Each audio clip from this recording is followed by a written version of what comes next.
Hello नमस्कार, welcome to the channel. इस video में हम डिस्कस करेंगे कैसा रहा आज का ट्रेडिंग सेशन, क्या हैं कल के लिए की लेवल्स, किस तरीके से मार्केट्स इस वीक ट्रेड कर सकती हैं।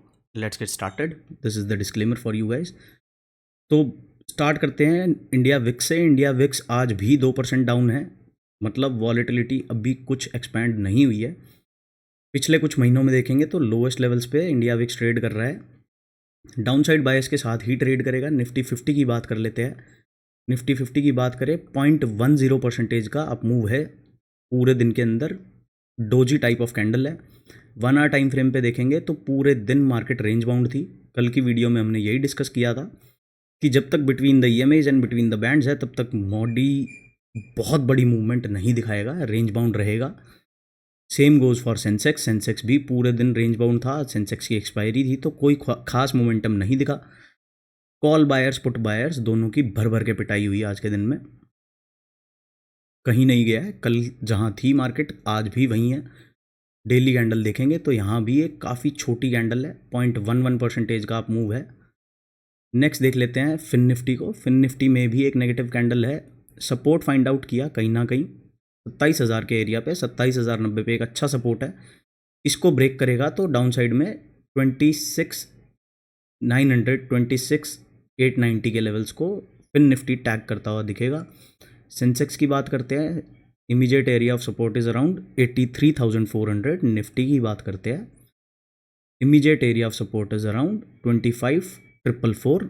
जब तक इन एरियाज़ के ऊपर है तब तक अपसाइड बायस के साथ ही रहेगा, बाय ऑन डिप्स की स्ट्रैटेजी रहेगी। एक बार इसके नीचे आके डेली क्लोजिंग हो गई तो फिर हमें रिट्रेसमेंट देखने को मिलेगी। बैंक निफ्टी की बात करें तो पॉजिटिव क्लोजिंग देके गया है, 0.26% के साथ अप मूव देके क्लोजिंग की है। काफ़ी दिनों में ऐसा कोई दिन आता है कि कोई एक इंडेक्स आउटपेस कर जाए बाकियों को और थोड़ा सा अलग ट्रेड कर जाए। मिड सेलेक्ट इंडेक्स की बात करें तो न्यू हाई नहीं बना पाया। फ्राइडे के सेशन का जो हाई था उसको टैप नहीं किया है आज। कल के हाई को निकाल दिया था बट क्लोजिंग कहीं ना कहीं नीचे ही लेवल पे आके मिली है। Important areas of support and resistance की बात कर लेते हैं ऑन 15 मिनट टाइम फ्रेम। पहले निफ्टी को देखेंगे, इसके लिए हम अपना इंट्राडे टाइम फ्रेम वाला सेटअप समझेंगे। इसमें हम देखते हैं कौन से ऐसे एरियाज़ हैं जहां पर आज की ट्रेडिंग रेंज अगर आप देखोगे तो काफ़ी छोटी ट्रेडिंग रेंज है। जब तक इस रेंज के बाहर नहीं निकलेगा तब तक तो कोई डायरेक्शनल मूवमेंट नहीं मिलेगी। डाउन साइड में देखेंगे तो 25,475 अगर ब्रेक होता है तो लोअर लेवल्स ओपन हो जाएंगे और Nifty can easily come towards 25,350। Upside की बात करें तो जब तक ये सेशन का हाई नहीं ब्रेक होगा, कल के सेशन का 25,668 के ऊपर ही अपसाइड का बढ़िया मोमेंटम मिलेगा। 25,630 क्रॉस करेगा तो बुलिश हो जाएगा। निफ्टी 50 बात करते हैं सेंसेक्स की। सेंसेक्स में भी सेम स्ट्रेटजी रहेगी। आज के सेशन का लो और कल के सेशन का लो काफ़ी इंपॉर्टेंट रहेगा। 83,475 डाउन साइड में ब्रेक होता है तो लोअर लेवल्स अनलॉक हो जाएंगे और 83,100 तक सेंसेक्स देखने को मिल सकता है। फिन निफ्टी की बात करें, फिन निफ्टी में जो इमीडिएट सपोर्ट है that is around 27,070 to 90। 27,000 break होता है तो 26,960 और 26,800 can easily come. But upside की बात करें, अपसाइड में बड़ा मोमेंटम कहाँ मिलेगा, 27,220 क्रॉस होगा उसके बाद ही अपसाइड में बाइंग, फ्रेश बाइंग देखने को मिलेगी। 27,220 क्रॉस होगा तो फ्रेश हाइज की टेरिटरी में फिन निफ्टी चला जाएगा। बैंक निफ्टी की बात करें, बैंक निफ्टी में जो इमीडिएट एरिया ऑफ रेजिस्टेंस है दैट इज़ अराउंड 57,600। 57,600 क्रॉस करके bank nifty will be in fresh highs territory और नेक्स्ट एरिया ऑफ रेजिस्टेंस जो डेली टाइम फ्रेम पे दिख रहा है दैट इज़ अराउंड 58,235। जब तक ये एरियाज नहीं ब्रीच होते हैं तब तक these indices are bound to stay sideways. बात कर लेते हैं एक बारी नेचुरल गैस की। नेचुरल गैस में हम देखें तो कल के सेशन में काफ़ी बढ़िया सेलिंग देखने को मिली है। आज देखें तो प्रीवियस सेशन के लो को टेस्ट कर रहा है।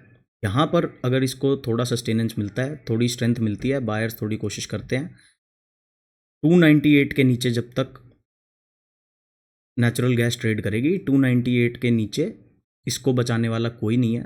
300 के ऊपर 298 से लेके 300 के ऊपर जब तक रिकैप्चर नहीं होगा 300 का मार्क, तब तक natural gas will be negative और सेल ऑन राइज की स्ट्रैटेजी चलेगी। क्रूड ऑयल की बात करें तो क्रूड ऑयल में हम काफ़ी दिनों से फॉलो कर रहे हैं। क्रूड ऑयल अभी भी उसी रेंज में है, अपने 1 2 3 4 5 6 6 सेशन है, उसी रेंज में ट्रेड कर रहा है। स्मॉलर टाइम फ्रेम्स पे अगर हम देखें तो 1 आवर टाइम फ्रेम पे बिल्कुल अपनी उसी ट्रेडिंग रेंज में है, कहीं नहीं मूव हुआ है। यहाँ पर आप देख पा रहे होगे कि पिछले 6 सेशन से क्रूड ऑयल वहीं का वहीं है, कहीं नहीं गया है।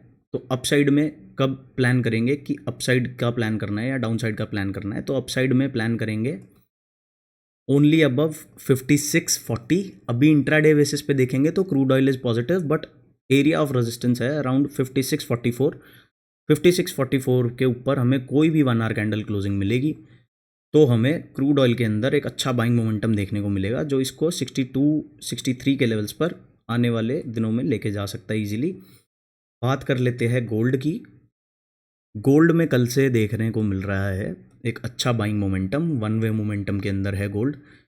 अप्रोच कर रहा है अपने एरिया ऑफ रेजिस्टेंस को, प्रीवियस एरिया ऑफ रेजिस्टेंस भी यही था, तो यहाँ से एक सेलिंग देखने को मिल सकती है। मोमेंटम ऑसिलेटर्स भी ओवरसोल्ड हो चुके, ओवरबॉट हो चुके हैं, तो यहाँ पर थोड़ा केयरफुल रहना पड़ेगा गोल्ड को लॉन्ग करने से।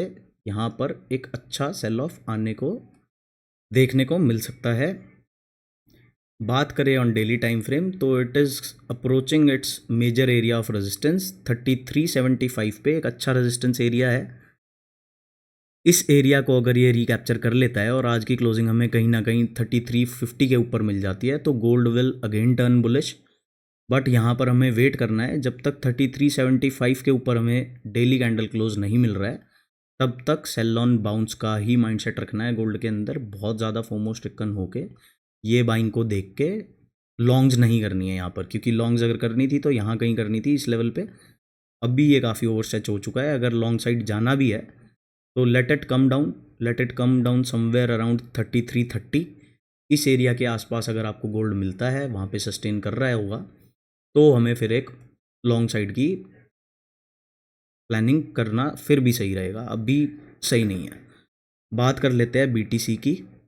बीटीसी को अगर हम देखें तो 1,06,000 का जो एरिया हम इतने दिनों से डिस्कस कर रहे हैं, जिसको इसने काफ़ी अच्छे से ब्रेक करके होल्ड किया था, बट कल का और आज का सेशन नेगेटिव है। अभी करंटली देखेंगे तो डेली टाइम फ्रेम पे अगर हम सपोर्ट की बात करें तो 1,05,270 के अराउंड एक सपोर्ट एरिया है। 1 आवर टाइम फ्रेम पे बात करें, 1 आवर टाइम फ्रेम पे वन वे डायरेक्शनल सेलिंग चल रही है, यहाँ से एक अप मूव आना चाहिए। अगर बीटीसी को नीचे भी जाना है तो यहाँ से एक बारी दोबारा से 1,06,000 7,000 वाले एरिया के पास आके रिजेक्शन शो करनी पड़ेगी, और फिर जब जाएगा तो इसको हम जेन्युइन सेलिंग मानेंगे। डायरेक्शनल जब जा रहा होता है तो इसको शॉर्ट करने से भी बचना चाहिए, ऐसे ट्रेंड्स में जंप इन नहीं करना चाहिए, पुल बैक का वेट करना चाहिए। बेशक it may be on a 15 minute time frame. अब जैसे हम बात करें, यहाँ पर किसी ने सेल किया होगा तो वो इस पुल बैक में कहीं ना कहीं स्टॉप आउट हो गया होगा, तो जब इस तरीके से पुल बैक करने आता है प्राइस, तब हमें सेलिंग के बारे में प्लान करना चाहिए। बट अभी बीटीसी को थोड़ा सा इग्नोर करो ट्रेड करने से। ये जो इसकी एक रेंज है, जो डेली टाइम फ्रेम पे रेंज डेवलप हो रखी है, इस रेंज को ब्रेक हो जाने दो। जब तक ये between the EMAs and between the bands है तब तक it is in no trading zone. बात करें इथीरियम की, इथीरियम ने भी कल के सेशन में कोशिश की अपसाइड में 2600 को अप्रोच करने का ट्राई किया, बट नहीं कर पाया, वहीं से एक सेलिंग देखने को मिली है। डेली टाइम फ्रेम पे बात करें तो area of resistance is around 2491। 2491 के नीचे जब तक रहेगा तब तक नेगेटिव ही रहेगा। अपसाइड की बात करें कि अपसाइड के बारे में कब प्लान करना है, तो एटलीस्ट 2500 आ जाए, 2500 रिकैप्चर होगा, उसके बाद अपसाइड में कोई सीरियस मोमेंटम देखने को मिलेगा। जब तक it is between the EMAs and between the bands, तब तक it is in a no trading zone. So this is all in this video. मिलते हैं नेक्स्ट वीडियो में। बाय बाय, जय श्री राम।